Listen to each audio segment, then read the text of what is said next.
नमस्कार। पिछले काफ़ी दिनों से इच्छा थी कि मैं आप सबके साथ जुड़ूं और आप सबसे बात करूं। बहुत सी चीज़ें हैं, पिछले 6-7 महीने के दौरान बहुत सी घटनाएं घटी हैं जो आदमी को सोचने पर मजबूर कर देती हैं। ख़ास तौर पे हम प्रवासी भारतीयों को और ज़्यादा सोचना पड़ता है, क्योंकि हम घर से दूर हैं, अपनी जड़ों से दूर हैं और पिछले काफ़ी समय से हम लोग भारत नहीं आ पा रहे हैं। लेकिन कहीं ना कहीं हम हर एक घटना से, हर एक संदर्भ से जुड़े हुए हैं।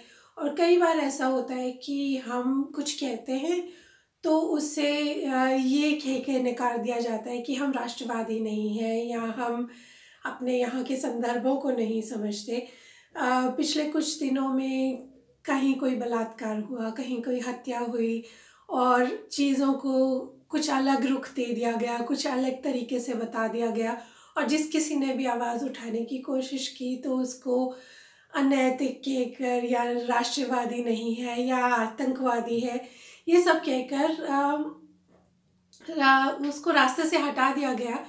तो इन सब चीज़ों के बारे में सोचते सोचते मेरे मन में एक विचार आया और इस विचार को मैं इस कविता के रूप में आप सबके साथ साझा कर रही हूँ।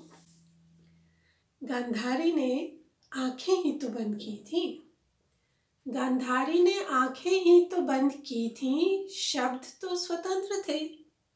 फिर क्यों ना हुई कोई पुकार अन्याय से टकराने को? क्यों रह गई मूक, क्यों रह गई मूक गांधार की पुत्री पुत्र वधू के पक्ष में आने को? कर्म किया, कर्म किया या निष्कर्म रहे, अन्याय को देख मुंदी यदि आंखें, अन्याय को देख मुंदी यदि आंखें, तो क्या कर्मों का खाता खाली रहा? तो क्या कर्मों का खाता खाली रहा? अनुचित समय पे हाहाकार किया, अनुचित समय पे हाहाकार किया या उचित पल में मौन धार लिया, तो क्या कर्मफल से बच गए?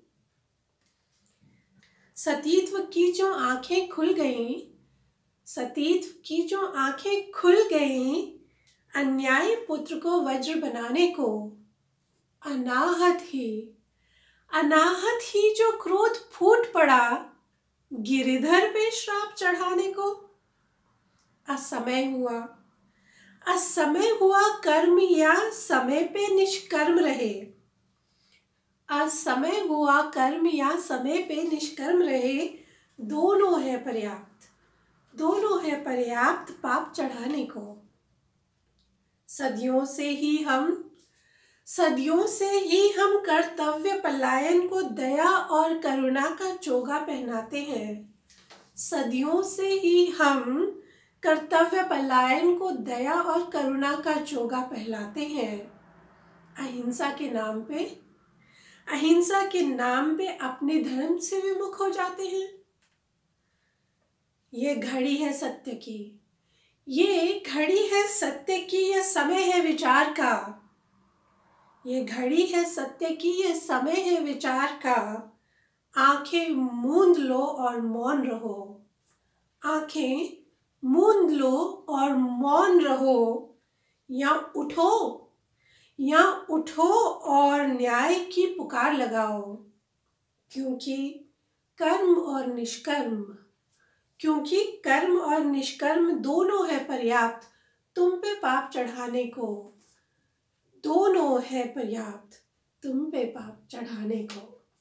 धन्यवाद।